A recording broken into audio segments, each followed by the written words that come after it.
안녕하세요. 독서를 사랑하시는 여러분, 불같이 독서하고 글 쓰고 말하기를 실천하는 불독남입니다. 이번에 소개해드릴 책은요, 들레즈의 니체와 철학 읽기라는 철학 도서입니다. 철학은 한 시대의 이데올로기를 반영한 인문학인데요.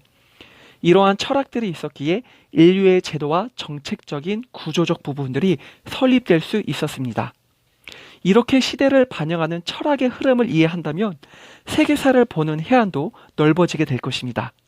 이제 본격적으로 니체에 관한 이야기를 해보도록 하죠. 세계사를 보면 각 나라의 역사는 종교의 역사라 할 수 있습니다. 그만큼 종교와 국가는 밀접한 관계를 가지고 존속하는데요. 동시에 그 안에서 살고 있는 존재들이 있으니 바로 국민입니다. 이들은 국가가 정한 법과 종교의 교례 안에서 종속된 자들입니다. 니체는 이렇게 외부 환경이나 외부 기준에 종속된 힘들을 반동적인 힘이라 합니다. 하지만 이러한 반동적인 힘 때문에 인간이 가지고 있던 본래의 근원적이고 선천적인 본능들을 잃어버렸다고 하는데요. 여기서 말하는 근원적이고 본능적인 것이란 인간 내면에 있는 억압, 공격성, 정복, 제압 등을 말합니다.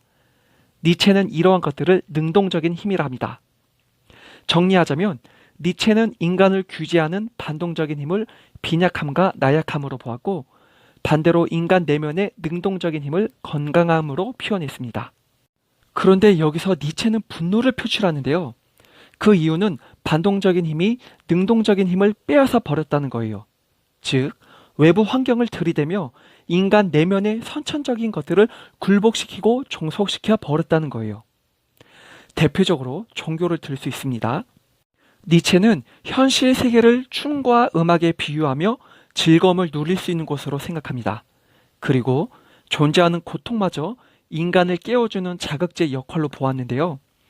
다시 말해 지금 현실 세계는 성스러운 곳이고 인간의 삶은 지극히 정당하며 능동적인 주인임을 밝히고 있는 것입니다.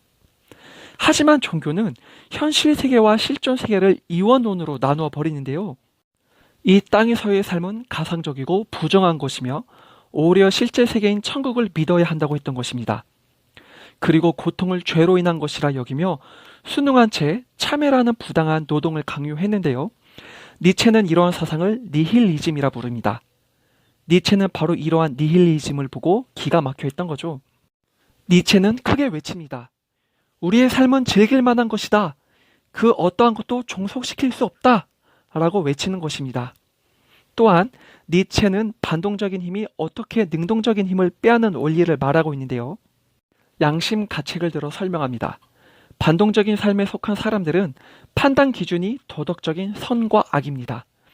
이들은 삶을 즐기고 본성에 충실한 능동적인 힘을 교리에 맞지 않는 악으로 규정해버리죠.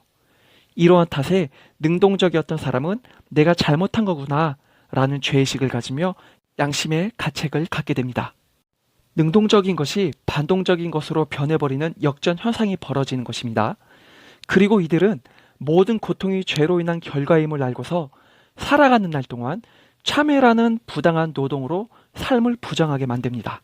이러니 니체가 종교를 비판하고 신은 죽었다라고 말을 하는 것입니다.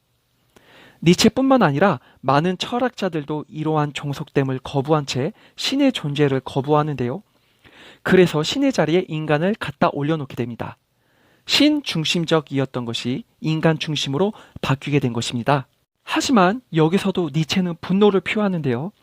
신을 죽이고 그 자리에 인간이 올라왔건만 그 인간의 가치가 또다시 사람을 종속시켜 버린다는 것입니다. 예를 들자면 칸트는 도덕을 주장하므로 인간을 도덕에 종속시켰고요. 소크라테스는 지성과 이성으로, 헤겔은 절대정신으로, 마르크스는 프롤레타리아로 종속시켜버렸습니다. 문제는 이들이 주장하는 가치들에 대해서 부합되지 않는 사람이 있다면 단죄를 해버리는 거예요. 즉, 미래에 실현될 위대한 이상사회 이름으로 수많은 사람들을 죽이는 것이죠. 이렇듯 가치의 대상이 바뀌었을 뿐 진정한 능동적인 힘이 다스리는 세계를 만들지 못했습니다. 니체는 이렇게 반동적인 힘으로 지배받는 세상의 끝을 염려했는데요. 신의 자리에 인간이 앉았어도 결국 변하지 않는 모습에 모든 인간들이 의욕과 의지를 잃어버린 상태를 염려했던 거예요.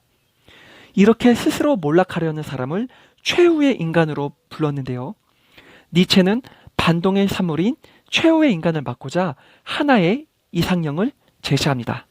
바로 초인입니다. 초인. 초인은 능동적인 힘의 집합으로 모든 가치를 파괴하는 인간을 말합니다. 쉽게 설명하자면 종속시키는 모든 가치를 거부하고 자신 내면에서 비롯되는 가치들을 인정하며 긍정하는 것이죠. 모든 가치의 기준이 자아가 되는 것입니다. 이렇게 니체는 초인이 되는 것이야말로 몰락하는 인간을 막을 수 있다고 주장했습니다. 니체는 종교와 철학자들 이외에도 물리학, 생물학 등 과학을 부정했는데요. 과학이 모든 힘들을 균등화시켜버리는 허무적인 학문으로 본 것이죠. 예를 들자면 에너지 보존의 법칙을 들 수가 있습니다.